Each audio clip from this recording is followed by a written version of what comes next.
welcome to MatSlam 13. Hello everyone. Yeah, today's show is all about Money in the Bank 2016, the 7th event of its kind. Taking place on the 19th of July at the T-Mobile Arena in Las Vegas. Yeah, there was 11 matches in total, 2 of which were on the kickoff show, which we'll go through now. We had the Golden Truth, which was Goldust and R-Truth versus Breezango.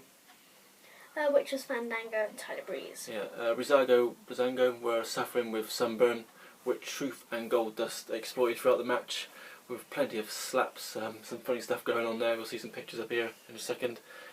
Golden Truth won anyway.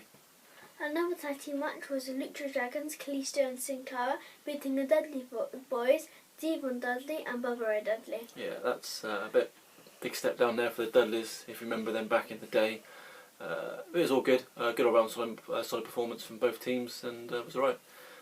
This event itself, as a whole, will probably be remembered for one key event, which involved all 3 former Shield members.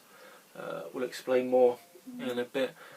Yeah, so now we'll move on to some of the matches itself. First match up, we had a fatal 4-way for the WWE Tag Team Championship. The match was between defending champions The New Day was Biggie and Kofi Kingston with Xavier Woods on ringside versus Enzo Amore and Big Cass versus Gallows and Anderson and the Vaudevillains Aiden English and Simon Gotch. Yeah, good back and forth match. This match felt like a bit of a warm up though for the up and coming SummerSlam, so the teams could build momentum there perhaps, but just to put on a show.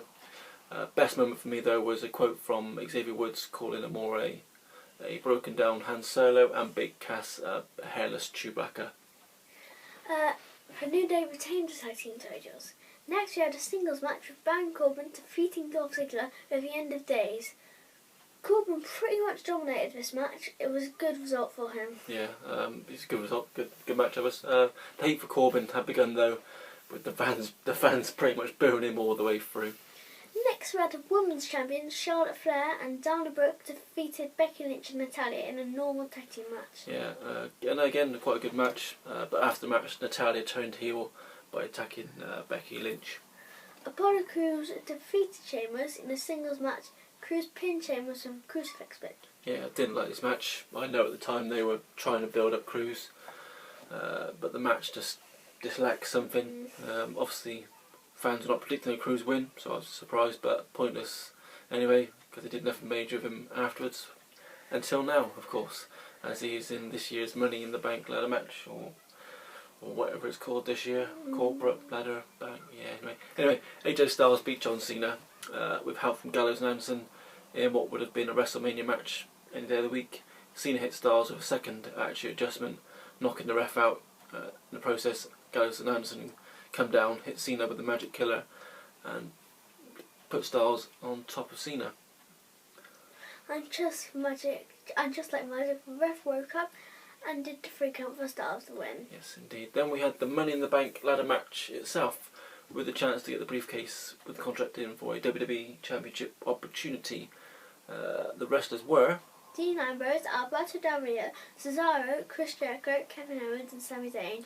Yeah, not a spectacular lineup on paper, but the match itself started fast and painful. Good one there.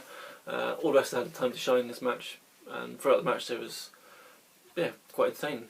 Pretty good with them all getting close. All the wrestlers put on a pretty good match with some spectacular painful moves as normal. Next we had Dean Ambrose wins. Dean Ambrose won there. Dean Ambrose won that one. Okay, next up we had the United States Championship, where we had Rusev with Lana in his corner, retaining against Titus O'Neil. Match itself was a slugfest, not a brilliant match, but to be honest, they just followed a Money in the Bank ladder match, so I wasn't expecting too much. Titus submitted to Rusev's accolade. Rusev grabbed the mic after the bell had rung and told Titus's kids that were in the front row that their dad was a loser on Father's Day. Then the main event of the evening was Roman Reigns losing his WWE Championship to Seth Rollins. Yeah, again, could quite easily be in a match made for WrestleMania. 2 wrestlers at the top of their game, had the feeling it could go the way. Rollins trying to reclaim the title he never actually lost. WWE took it off him because of his ACL, MCL knee injury. He got a Dublin house show against Kane, and Roman wanting to beat the man he had never beat and payback for Rollins. cashing it in on his WrestleMania match with Lesnar. Lesnar. Anyway, Seth won fair and square as a new WWE champion. Yes, that was surprising that happened. Anyway, then it happened. Ambrose cashed in the briefcase on Rollins. Music started. Ambrose come from behind, hitting Rollins with a suitcase, then cashing it in, giving it to the ref. Get back in the ring, hitting dirty deeds, and taking the win and the new WWE champion was crowned. So there you go. All three Shield members had the WWE championship in one night. The show itself was a little predictable, and we've gone down as an okay show. Obviously, Cena Styles was always going to produce. The ladder match itself made for a normal havoc and mayhem. Just didn't quite have the right mix of wrestlers needed, I don't think, to really stand out. But the ending was entertaining and certainly gave it a twist and talking point. The rest of the show sort of lacked, so score out of 10 then, Oaks? I'd give it an 8, I think. An 8, yeah, I think that's fair enough. Yeah. Tell us your thoughts. What would you give it out of 10? So thanks for watching.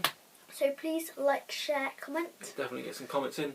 Click the notification bell for any future and upcoming videos, and don't forget to subscribe. Bye.